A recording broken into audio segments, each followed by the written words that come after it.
Good afternoon, people. Friday night. I feel like the Grinch because I got a really sinister idea.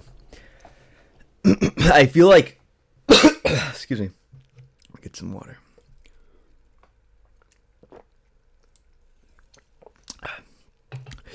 I feel like I keep underestimating agents or AI or LLMs or whatever you want to call them, and I keep trying to do most things myself.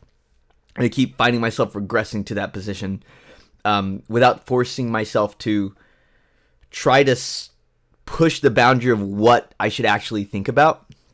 What I mean by that is thinking actually less about things that I don't have to necessarily think about.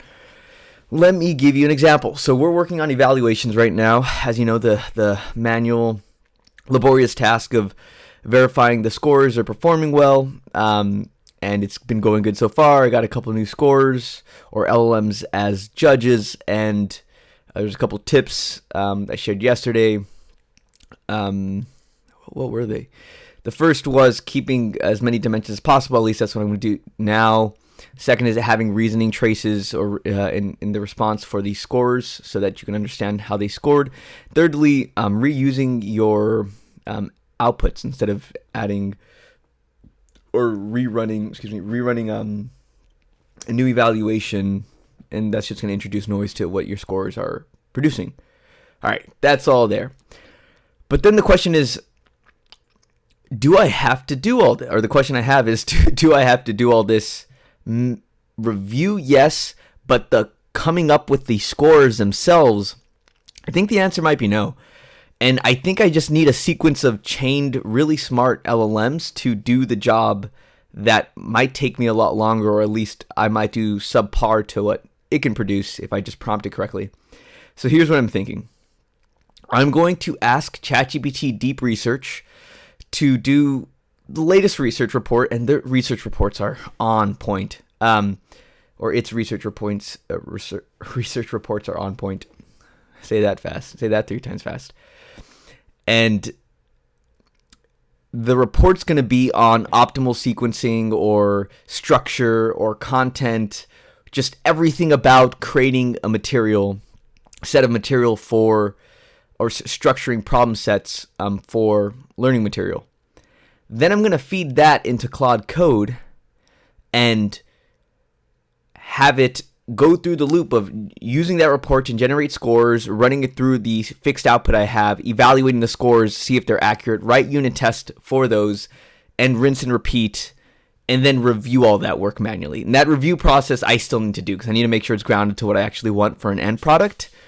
But all the work leading up to it, I think I might not have to. So I'm excited. I'm giddy, as you can tell. And there's nothing left but to set the clock. I'm going to set it for 90 minutes. The reason I'm setting it for 90 minutes is I think I just have some popcorn with me. My dog's barking, but I think I can go a long stretch now, and then I'll do another hour. And then we'll see what happens after. But I think, actually, I don't think I've ever explained this. This clock I use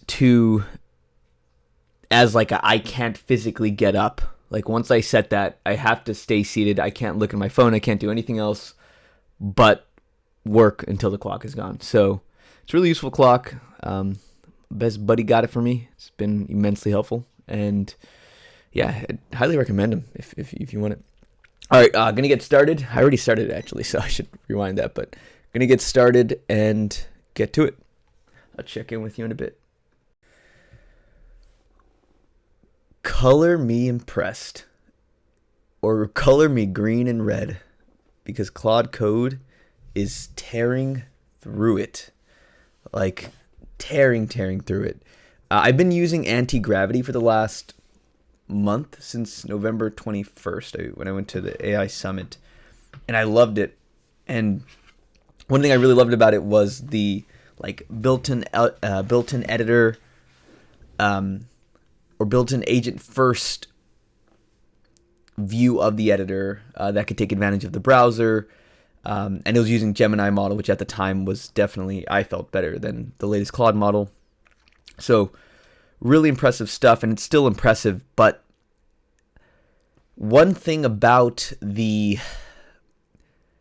editor mode, and don't get me wrong, I still, in anti-gravity, there's just like agent mode. I'll just show you real quick.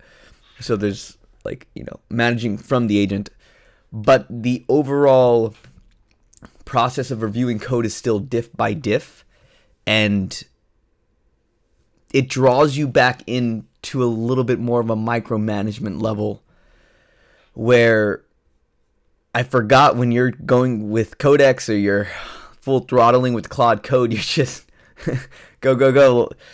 And don't get me wrong, you still review the code at the end, but you go way past or way faster, and then eventually you'll come back and trim some stuff. And so who knows, maybe you meet in the middle somewhere, maybe methodically reviewing up front, the time it takes is either up front or at the tail end.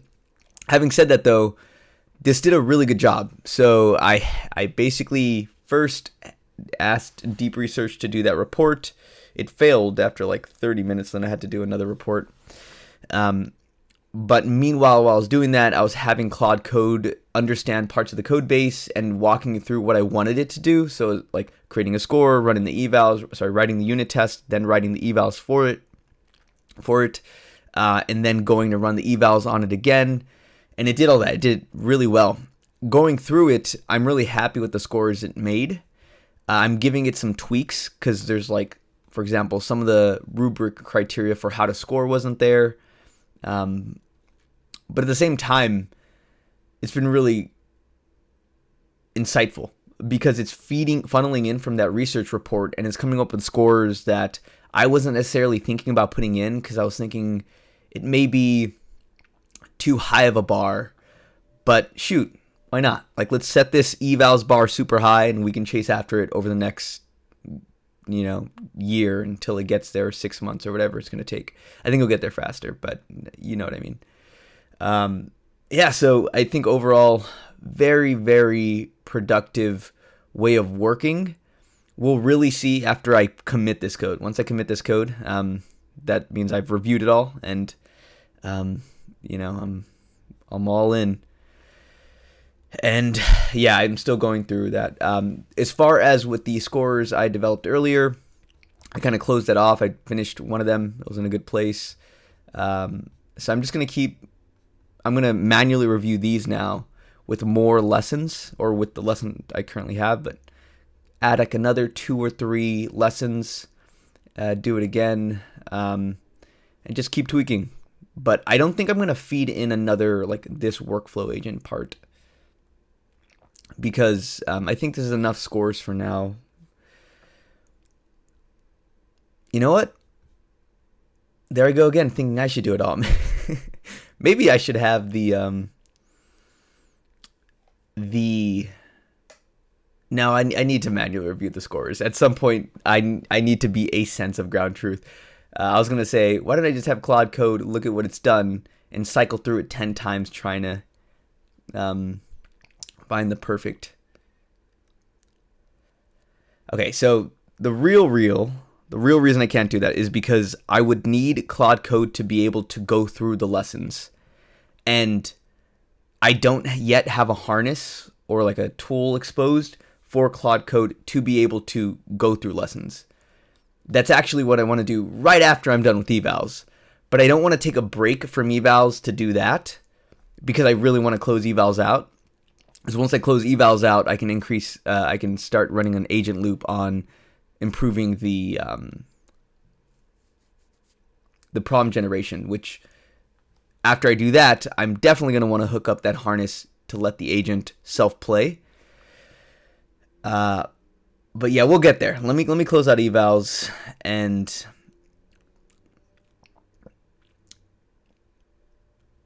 here, how about this? Let me close out a non-insignificant amount of lessons with these evals. That way I can have a subset of the data ground truth to my opinion, my taste, how I think the problem should be. And then after I have that golden data set of the entire eval pipeline, I'll set the agent off. In fact, this is what I said I was going to do Monday, but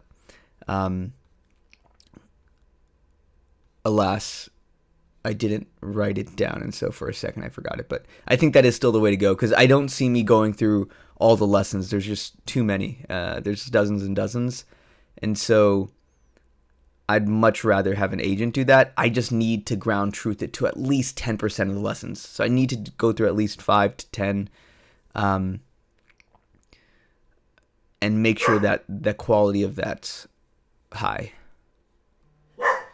All right, my dog's going to start barking, so I'm going to let you go. I'll see you tomorrow.